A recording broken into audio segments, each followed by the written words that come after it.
വരാപ്പുഴയിൽ നിന്ന് കടമക്കുടിയിലേക്ക് നടന്നു പോകുന്ന ഇടയിലാണ് ഒരിടത്ത് വെച്ച് ചീനവല പൊങ്ങി വരുന്നത് കണ്ടത്. ആദ്യമായിട്ടാണ് ഇങ്ങനെ പൊങ്ങുന്ന ചീനവല കാണുന്നത്. എപ്പോഴും നിശ്ചലമായി നിൽക്കുന്ന ചീനവലകൾ മാത്രമേ ഞാൻ കണ്ടിട്ടുള്ളൂ.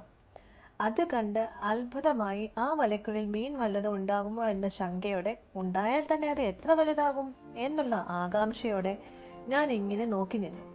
ഒടുവിൽ വല പൊങ്ങി കഴിഞ്ഞപ്പോഴാണ് മനസ്സിലായത് അതിലൊന്നും ഇല്ലായിരുന്നു എന്ന്. വല പൊങ്ങുന്നത് നോക്കിയെന്ന് ഞാൻ വീഡിയോ എടുക്കാനും മറന്നുപോയി. അത്രയ്ക്ക് ആകാംക്ഷയായിരുന്നു. ചേട്ടൻ വല താഴ്ത്താനുള്ള ഉദ്ദേശത്തിലാണ്. ഉടൻ തന്നെ ഞാൻ വീഡിയോ എടുപ്പ് ആരംഭിച്ചു. ഉച്ചക്കത്തെ കറിക്ക് മീൻ കൂടിയേ തീരൂ എന്നുള്ള വിചാരത്തിൽ ചേട്ടൻ പതിയെ വല താഴ്ത്തി തുടങ്ങി. താഴ്ത്തിയ വലയ്ക്ക് മുമ്പിലായി ഞാൻ കുറേ നേരം കൂടി ചുറ്റിപ്പറ്റി നിന്നു. പക്ഷെ വല താഴ്ത്തിയിട്ടിട്ട് ചേട്ടൻ എവിടേക്കോ പോയി. ഇനി ഉച്ചയൂണിന് മുമ്പ് മാത്രമേ ചേട്ടൻ വരത്തുള്ളൂ എന്നാണ് എനിക്ക് തോന്നുന്നത്. അതുകൊണ്ട് ഞാൻ പതിയെ കടമക്കുടിയിലേക്ക് നടന്നു തുടങ്ങി.